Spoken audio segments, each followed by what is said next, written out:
episode 32. Apologies for podcast being pushed back a day, Groaners, but here we are on a Saturday recording. Not sure if anyone's listening along live yet, but apart from that, never mind. I bring news.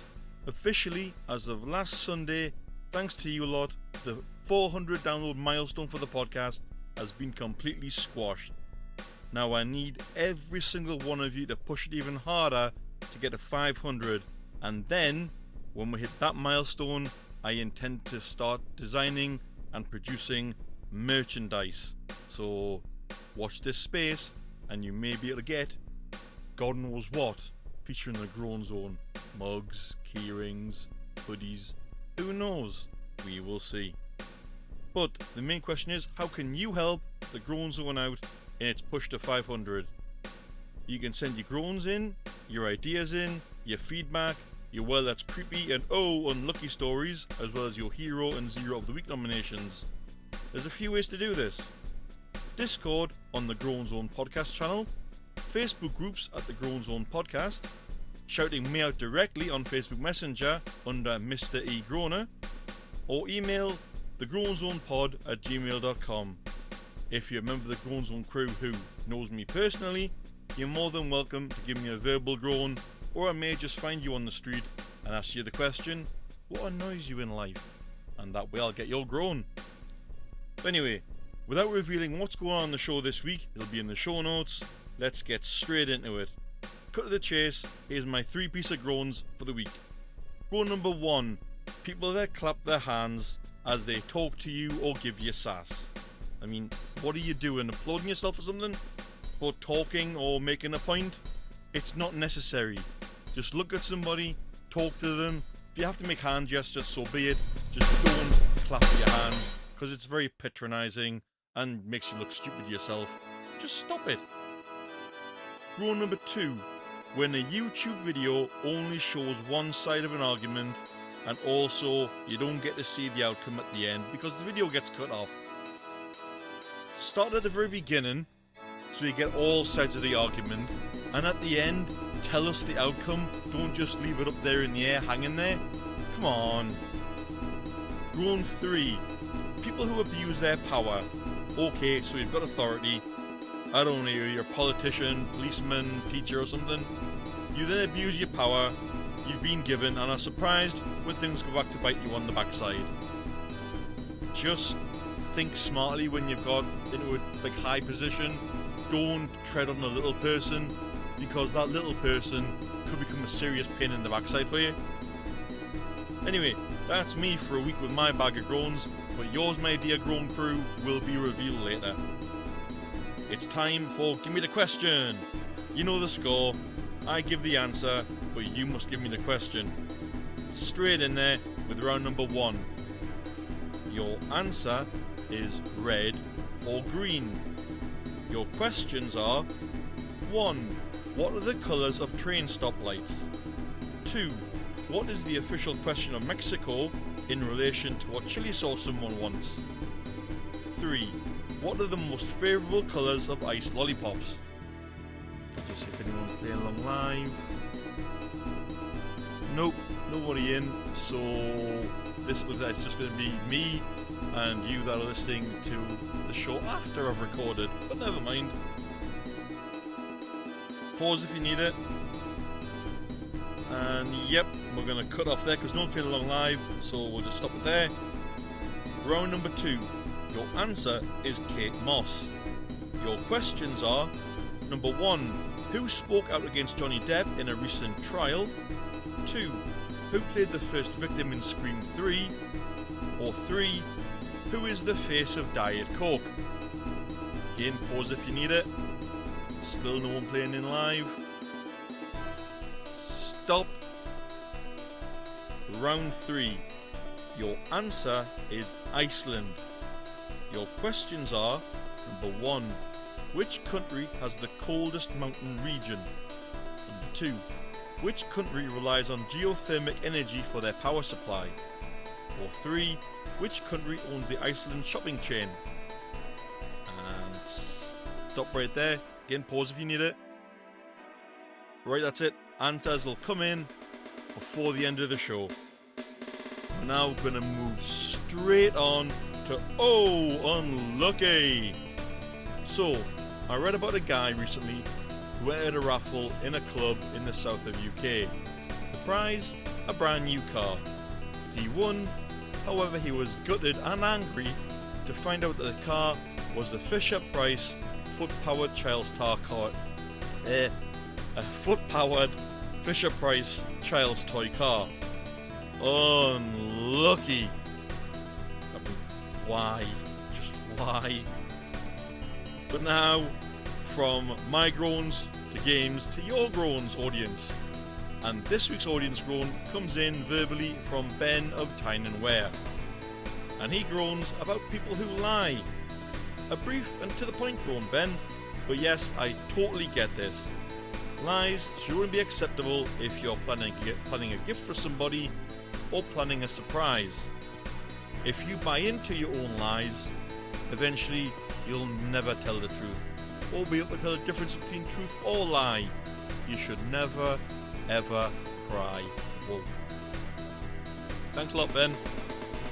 But now we move on to more games with yes or BS. Here it is again, yeah. It's time for yes or BS. Everyone knows the drill by now.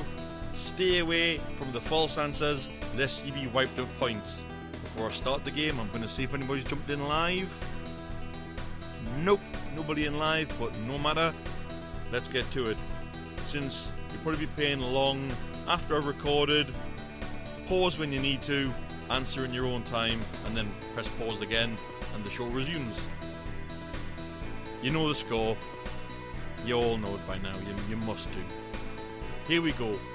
Round number 1. The last set syndrome round. Option A. The word set has the biggest number of meanings listed in the Oxford Dictionary with 622.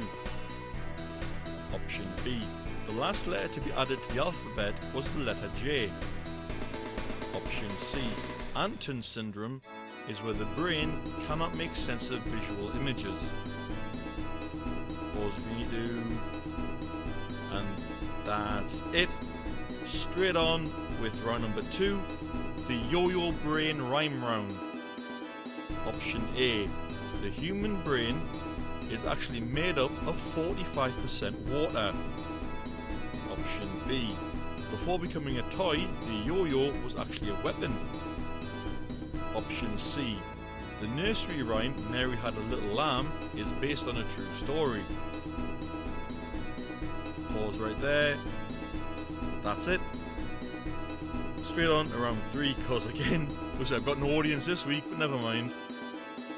Straight on with round 3, the red bob bumhole round. Option A. Hippopotamuses sweat the colour red.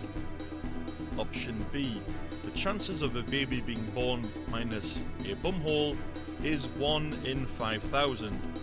Sorry, blocked or missing bumhole I should say, is 1 in 5,000.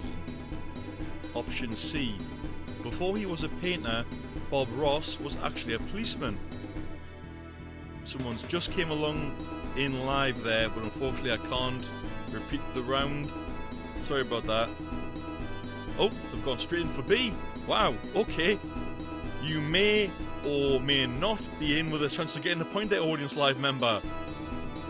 And there we are. That's the last round over with.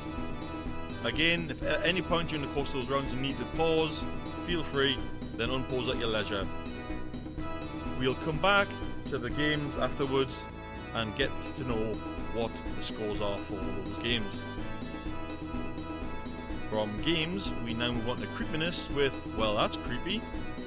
So, a newspaper reported recently that a woman was the neighbour of a man who built a 9-foot tall fence. Nothing creepy about that, I hear you say, yeah? Perfectly normal, although 9 foot is a bit tall. Wrong. As he left a peephole in the fence so he could spy on his neighbour. Yeah, that is creepy indeed. Certainly, well, it's worthy of, well, that's creepy. Definitely. Wow, man. Jesus. And now we move on to Zero of the Week. This week's Zero of the Week is actually the nightclub who held the raffle for the car mentioned in Ohhh Unlucky. At no point did they state the car up for grabs was a toy car.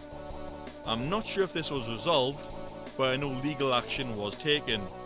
If you're giving away prizes in a raffle, by rights you should state exactly what the prizes are. Don't try and fool the people who bought it and you're getting your tickets or anything to give them a prize that is actually a fake prize. Zero of the week material indeed. Just before we wrap up for another week, here are the game results. Firstly, let's reveal Gimmie Da Question answers. Round 1. Your answer is red or green. If you picked option 2, what is the official question of Mexico in relation to what chili sauce someone wants, you're absolutely right. Round 2. Your answer is Kate Moss. If you picked 3, who is the face of Diet Coke, again, well done, you've got points. Round 3. Your answer is Iceland. If you picked option 2, which country relies on geothermal energy for their power supply, correct. Straight in there with more points. No catches in that game. If you didn't get it right, you don't get point blank. Now, we move on to yes or BS. This is where it all hinges on. Doesn't affect the other game, but if you get it wrong at any point, if you pick any false, your points are gone. So here we go. Round 1, the last set syndrome round. Option A. The word set has the biggest number of meanings listed in the Oxford Dictionary with 622. If you pick this answer, it's false. No points for you. It actually has 130 meanings in which the word can be used. Option B. The last letter to be added to the alphabet was the letter J. This is actually true, and I was surprised at that fact.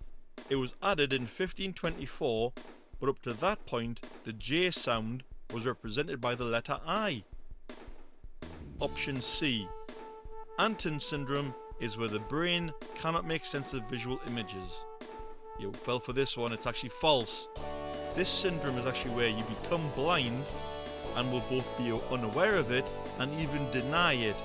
Your brain will actually generate false images, making you think you can still see. Yet the human brain is quite a mysterious thing. Round number 2. The yo-yo brain rhyme round. If you went for option A, the human brain is actually made up of 45% water. That's actually false, sorry. It's really 75%, hence why dehydration affects you with headaches and decreased mental capacity. Option B. Before it was a toy, the yo-yo was actually a weapon. True. In 16th century Philippines, it was indeed used as a weapon. Option C. The nursery rhyme Mary Had a Little Lamb is based on a true story. I bet most of you out there going, nah, it can't be true. It actually is. A girl called Mary in Boston, I'm not sure of the year, in USA, had a pet lamb who would follow her to school every day. Round 3. The Red Bob Bumhole round. I had some fun making these titles, I really did. Option A. Hippopotamuses sweat the colour red. It's actually true. It doesn't contain blood, however, it does double as an antibacterial agent which cleans their skin and gets rid of all the flies and stuff, and is also a sunblock for them. Option B. The chances of a baby being born minus a bumhole or a blocked bumhole is 1 in 5,000. It's actually true, and the audience member that did go in for B, you got points. Well, a point. Well done. This is a condition known as imperforate anus and requires surgery to create the opening. And last but not least, option C. Before he was a painter, Bob Ross was actually a policeman. False. Surprisingly, he was a drill sergeant. Yeah, he was in the Air Force as a drill sergeant. Yeah, thanks audience member. Cheers. And with that, we come to the close of the show for another week. But don't worry, we'll be back next week, hopefully on a Friday again. And that's it.